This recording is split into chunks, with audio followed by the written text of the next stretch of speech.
Hello అండి, ఎలా ఉన్నారు అందరూ? బాగున్నారా? మేమైతే చాలా బాగున్నామండి. మీరు కూడా చాలా చాలా బాగుండాలని నేనైతే మనస్ఫూర్తిగా కోరుకుంటున్నాను. అయితే ఈరోజు వీడియోలో వచ్చేసి 4వ శ్రావణ శుక్రవారం పూజకు సంబంధించిన వీడియోని నేను మీతో షేర్ చేసుకుంటున్నాను. శుక్రవారం రోజు ఉదయం తెల్లవారుజామునే 3:58 నేను తలుపు తీశాను. అప్పటికే వర్షం ఫుల్గా పడుతూ ఉందన్నమాట. ఎడతెరిపి లేకుండా పడుతూ ఉన్నాయి. కొంచెం కూడా గ్యాప్ లేకుండా వర్షాలు అనేవి పడుతూ ఉన్నాయి అన్నమాట. చూస్తున్నారు కదా, ఇంటి ముందు చెరువులే అయిపోతున్నాయి అన్నమాట. అంత పెద్ద వర్షం పడుతుంది. తులసమ్మను అయితే చూస్తున్నారు కదా, ఈదురుగాలులకైతే ఒకవైపుకు వంగిపోయిందనమాట. తులసమ్మ బాగా వచ్చింది కదా, అలా కొమ్మలు ఎక్కువైపోయేసరికి ఈ గాలి వర్షానికి బరువైపోయి ఆపుకోలేక ఇంకా ఒకవైపుకి అయితే ఒరిగిపోయిందనమాట. వర్షం వెలిసాక కొంచెం తులసమ్మ గురించి అయితే కొంచెం కేర్ తీసుకోవాలి. ఇంకా చూస్తున్నారు కదా, ఎంత వర్షం పడుతున్నా సరే ముగ్గు పెట్టుకోకుండా పూజ అనేది చేయను కదా. ఇంకా కొంచెం వర్షం వెలుస్తుంది అనగా చక్కగా ఇంటి ముందు అయితే ఇలా అందంగా ముగ్గు పెట్టేసుకొని పసుపు కుంకుమలతో అలంకరించేసుకున్నాను. ద్వారలక్ష్మి పూజ కూడా చేసుకున్నాను. అసలు వర్షం ఎలా పడుతుందంటే ఒక డోర్ నుంచి అయితే లోపలికి నీళ్లు కూడా వచ్చేస్తున్నాయి అనమాట. ద్వారలక్ష్మి పూజ చేసిన తర్వాత వెంటనే మళ్ళీ ఆ వర్షానికి అంతా మళ్ళీ పాడైపోయింది. అంత వర్షం పడుతుందనమాట. కానీ పూజ అనేది ఖచ్చితంగా చేసుకోవాలి. శుక్రవారం పూజ కదా. ఇలా అందంగా ఇంటి ముందైతే ముగ్గు పెట్టేసుకున్నాను. అలానే గుమ్మాన్ని కూడా అలంకరించేసుకున్నాను. చూస్తున్నారు కదా, కొంచెం గ్యాప్ అనమాట, ఎక్కువ కూడా కాదు. అలా అందంగా అలంకరించుకొని గుమ్మాన్ని ముగ్గు పెట్టేసుకున్నాను. పూజ అంతా కంప్లీట్ అయిపోయిన తర్వాత మళ్ళీ ఇలా వర్షం స్టార్ట్ అయిపోయింది. ఇంకా అంతా అలా అయిపోయిందనమాట. కానీ చేయాల్సిన పని ఖచ్చితంగా వర్షం పడుతుందని ఆగిపోకుండా మనం ఏదైతే చేయాలి అనుకుంటున్నామో అది కొంచెం సేపు అయినా సరే, నేను పూజ చేసుకున్నంతసేపు కూడా నాకు ఆ ముగ్గు ఇంటి ముందు అనేది ఉంది. అందుకైతే నాకు చాలా సంతోషం అనమాట. పూజ అయిపోయిన తర్వాత వర్షం పడింది కాబట్టి ఇంకా బాధపడాల్సిన అవసరం లేదు. ముగ్గు అయితే ఇంటి ముందు ఉండాలి ఎలా అయినానే నా ఆలోచన. ఇంకా ఇలా 4వ శ్రావణ శుక్రవారం రోజు కూడా చక్కగా అమ్మవారికి తాంబూలము అలానే వాయనం సమర్పించుకొని పూజ అయితే చేసుకున్నాను. అలానే తాంబూలం కూడా ఇచ్చాను అనమాట. ఇలా ఎన్ని శుక్రవారాలు ఉన్నా సరే నేను చక్కగా పూజ అనేది చేసుకుంటూ ఉంటాను. తాంబూలం ఇస్తూ ఉంటాను. ఇది నేను ఫస్ట్ నుంచి చేస్తూ ఉంటాను. ఇది చాలామంది అడిగారు, మీ చిన్నింట్లో ఉన్న పూజ గది చూపించమని. షార్ట్ వీడియోలో కూడా పెట్టాను. మా ఇంట్లో ఉన్నప్పుడు చూస్తున్నారు కదా, ఎక్కడైనా సరే పూజలు అనేవి మనకి అలవాటు ఉందంటే మాత్రం అలవాటును మర్చిపోలేమన్నమాట. చిన్న ఇల్లు అయినా సరే పెద్ద ఇల్లు అయినా సరే ముగ్గులు పూజ అనేది ఇంకా ఇంటికి లక్ష్మి అలా నమ్ముతూ ఉంటాను నేనైతే.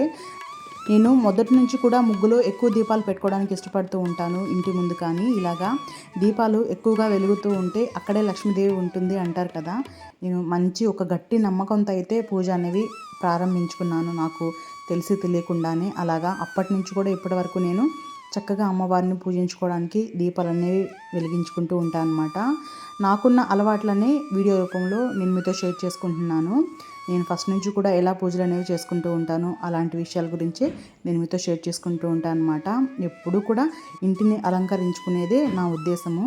చిన్నిళ్ళైనా సరే పెద్దిళ్ళైనా సరే చక్కగా మనకి కుదిరినంతలో కూడా ఇంటిని అందంగా అలంకరించుకొని పూజలతో దీపాలతో ఇంటిని కళకళలాడించేలా, అంటే కళకళలాడుతూ ఉండేలా చేయడమే ఇంటి ఇల్లాలి లక్షణం అనమాట. అప్పుడే మనకి అంతా కలిసి వస్తుందని నేను గట్టిగా నమ్ముతూ ఉంటాను. నేను నమ్మేది చేస్తూ ఉంటాను అనమాట. అవే నేను మీతో షేర్ చేసుకుంటూ ఉంటాను.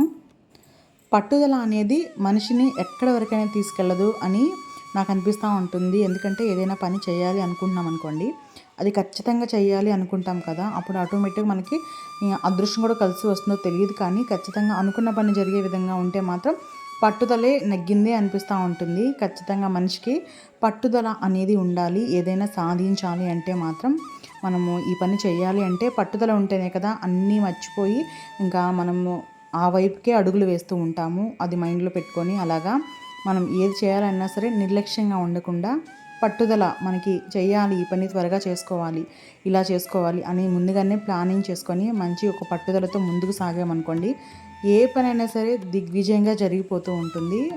నేను అది చాలా గట్టిగా నమ్ముతాను. ఎందుకంటే మనం అనుకున్నది ప్రతిదీ కూడా అందరి విషయాల్లో కూడా జరగకపోవచ్చు, కానీ కొందరి విషయాల్లో ఖచ్చితంగా జరుగుతూ ఉంటుంది. టైం కూడా అలా కలిసి వస్తుందన్నమాట.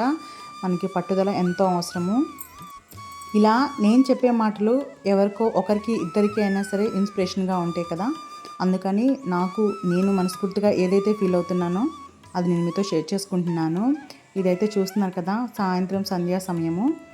అందులోని శ్రావణ మాసం కదా, ప్రతిరోజు కూడా గుమ్మం దగ్గర దీపాలు, ముగ్గులో దీపాలు వెలిగించుకుంటూ ఉంటాను.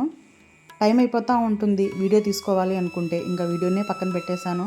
పూజలు అనేవి ఇంపార్టెంట్ అని చెప్పి ఇంకా ఏవో కొన్ని వీడియోస్ మాత్రం నేను మీతో షేర్ చేసుకుంటున్నాను అనమాట. చక్కగా ఇలా మనకి సాయంత్రం సంధ్యా సమయంలో దీపాలు అనేవి వెలిగించుకోవాలి కదా. వీడియో తీసుకుంటూ పూజలు అనేవి చేసుకుంటూ ఇలా అన్నీ చేస్తున్నానంటే టైం అయిపోతూ ఉంటుందని చెప్పి వీడియోస్ కూడా నేను తీయట్లేదు. నేను చక్కగా ఇంటి ముందు దీపాలు అయితే వెలిగించేసుకొని సాయంత్రం అనేది ఎట్టి పరిస్థితుల్లోనూ దీపారాధన చేయడం అనేది మర్చిపోను.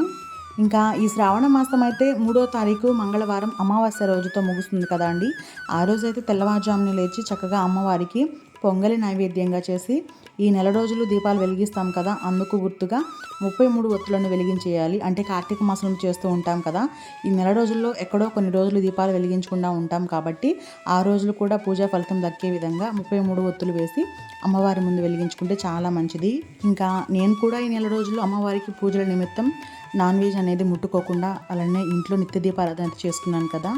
నా పూజా విధానం కూడా మంగళవారం రోజుతో ముగుస్తుంది. చక్కగా ఆ రోజు 33 ఒత్తులను వెలిగించుకుంటూ ఉంటాను ప్రతి సంవత్సరం కూడా ఇలాగా. ఇంకా చూస్తున్నారు కదా, ఇలా ద్వారలక్ష్మి పూజ అయితే చేసుకున్నానని చెప్పాను కదా. వర్షం అయితే ఎడతెరిపి లేకుండా పడుతూ ఉంది. ఇలా నీళ్లు కూడా లోపలికి వచ్చే విధంగా పడిందనమాట, అంత పెద్దగా.